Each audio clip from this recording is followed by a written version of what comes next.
Namaste. Good morning. I'm going to read Book 6, Chapter 24, on the description of Viksipa Shakti. Om Vakratu Namakaya Kuti Surasa Nirvigna Sakaya Mekarantaya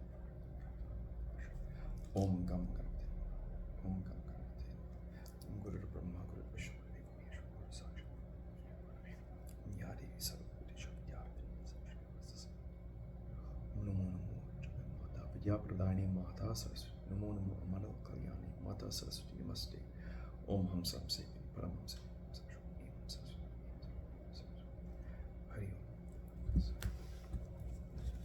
The King Janamajaya said, O Bhagavan, I'm not satiated with the drink of the divine sweet nectar-like words coming from your lotus mouth. You have described to me in detail the wonderful and very variegated story of the origin of the Hehaya dynasty. But O Muni, there has arisen in my mind a curiosity to know something more on the subject. See the Bhagavan Vishnu, the Lord of Lakshmi, the Deva of the Devas, the ruler of this whole universe and the cause of the creation, preservation and destruction, yet the best of Purusas, Sri Bhagavan has to assume a horse form. He is undecaying and independent. How then he came to be dependent? Clear this doubt of mine. O best of Munis, you are omniscient, therefore satisfy my curiosity by describing this wonderful event. Vyasa said, O king, hear what I heard of yore from Narada, how this doubt was removed. The mind-born son of Brahma, Maharishi Narada, got powers to go everywhere by virtue of his tapas, could know everything, was of a calm and quiet nature, dear to all, and he was a poet. On one occasion, he went out on tour round the world, playing with his lute in time with swar and tan. One day he came to my ashramā, singing many things concerning Brihat Ratantara, Samaveda, and the sweet nectar-like Gayatri, the giver of liberation. O king, there was a very sacred place of hermitage, beaming as it were with happiness and self-knowledge, named Samyaprasa, on the banks of the river Saraswati. There was situated my hermitage, seeing the lustrous Narada, the son of the grand sire Brahma, coming. I got up and offered him duly padya, water to wash his feet, and arghya, offerings of worship, etc., and worshipped him. When the Muni of indomitable lustre took his seat on the asana, I sat beside him. When I found Narada, the giver of knowledge, at rest and quiet, I duly asked him this very same question that you have asked me just now. The best of Munis, what happiness is there on the beings taking their birth in this world? I never found it in any place or in any concern. This I can say positively. Still, why do the high-minded persons of karma, fascinated by the enchantments of this world, look, I was born in an island. Just after my birth, my mother forsook me. Helpless, I grew in the forest as my karma allowed. Next, I perform a very severe tapasya before Mahadeva, the Deva of the Devas, on the mountain with the desire to have a son. As a fruit of that, I got Sukha as my son, the foremost of the Gnostics, and taught him completely the essence of the Vedas from the beginning to the end. O Deva Rishi, when my son got wisdom from you, he left this world even when I became very distressed on his bereavement and wept aloud, and he went away to the next world. Very much afflicted for the parting of my son, I abandoned the great mountain Meru. I got very lean due to the absence of my dear son, whom I loved very much, and becoming very distressed and knowing this whole world to be an illusion, I remembered my mother and went to the Kuru Jangala district as if bound up and controlled by the snares of Maya. When I heard that the king Shantanu had married my mother, I built my hermitage on the holy banks of the Saraswati and remained there. When the king Shantanu went to the next world. My chaste mother remained with 2 sons.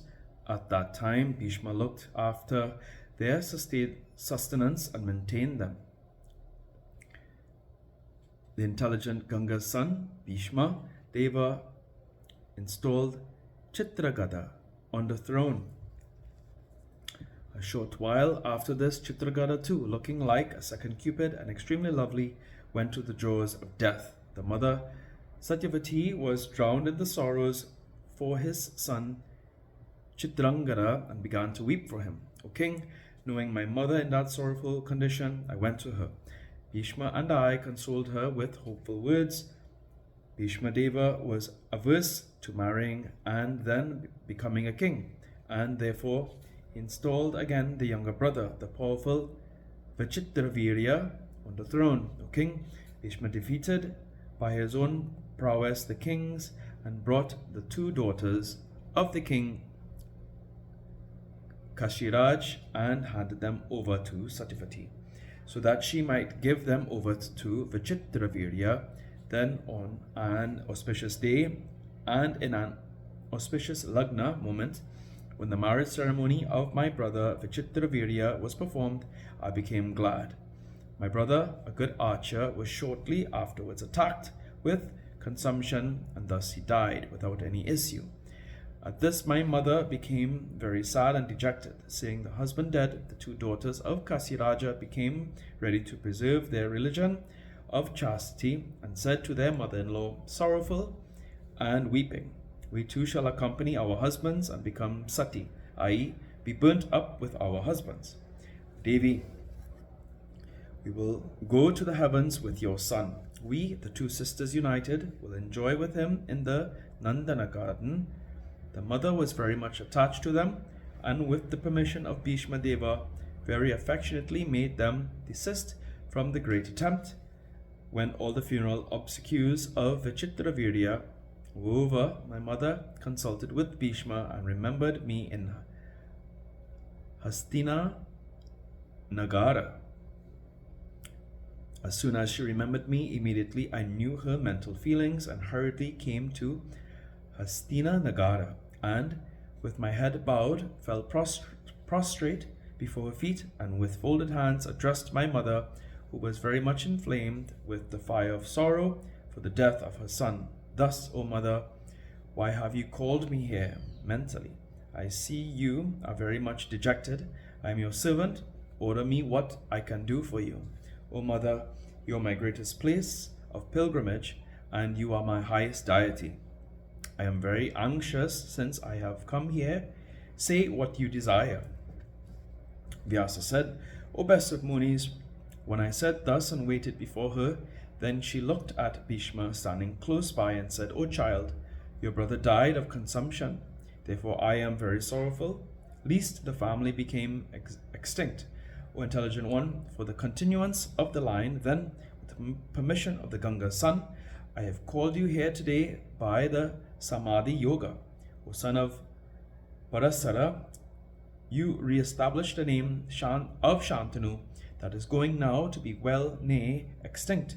O Vyasadeva, relieve me soon from this sorrow of mine, lest this line be extinct. There are the 2 daughters of Kasiraja, honest and good and endowed with youth and beauty. O highly intelligent one, better you cohabit with them and save the family of Bharata by begetting sons. You will not be touched with any sin. Vyasa said, O Devarishi, hearing the mother's words, I became very anxious and humbly told her with great shame, O mother, to touch another's wife is a very sinful act. Knowing well the path of Dharma, how can I willingly and intentionally violate that? So also the Maharishis say that the wife of a younger brother is like a daughter. Studying all the Vedas, how can I do this blameworthy and adulterous act? To preserve a line of family by legal ways is never to be done, for then the fathers of the sinners can never cross this ocean of world. How can he, who is the spiritual preceptor of all and the writer of all the Puranas, do this act knowingly, which is awfully strange and very bad and nasty in its nature? My mother, was very much plunged into the sea of sorrows for the bereavement of her son. So to preserve the family, she came again to me weeping and said, O son of Parasara, if you follow my word, you won't incur any sin. O child, if the reasonable words of the Gurus be ever faulty, one should obey them according to the tradition of the sisters. I feel it's... Therefore, O child, keep my word and preserve my honor. No sin will touch you. O child, think very well. Your mother is very sorry and is immersed in the ocean of afflictions. Therefore, it is your paramount duty to make her happy by begetting child for the continuance of the family. Hearing my mother speaking to me thus, Bhishma, the Ganga's son, the expert in finding out truth and fine points with regard to Dharma, said to me, O Dvaipanayana, you are wholly sinless. You ought not, therefore, to argue on this point. Obey your mother as she says and be happy. Vyasa said, O king, hearing his words and my mother's request, I decided to do this very hateful act with a fearless heart without any suspicion. When Ambika finished her ablutions after ministration, I gladly cohabited with her in the night, but that young lady, seeing my ugly ascetic form, was not attached to me. I then cursed that beautiful woman thus, as you close your eyes at the first cohabitation with me, your son will be born blind. O Muni, on the second day, my mother inquired me when I was alone, O Dvaipanayana, will there be born a son of the daughter of Kasiraj? I then bowed my head with shame and told mother, the son will be born blind. Through my curse, O Muni, the mother then rebuked me harshly. O child, why did you curse that the son of Ambika would be born blind?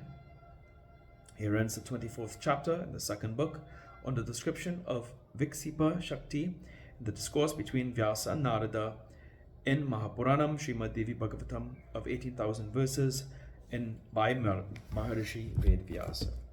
Om Jayanti Mangala Kali Bhadrakali Kapani Durga Kashmash Om.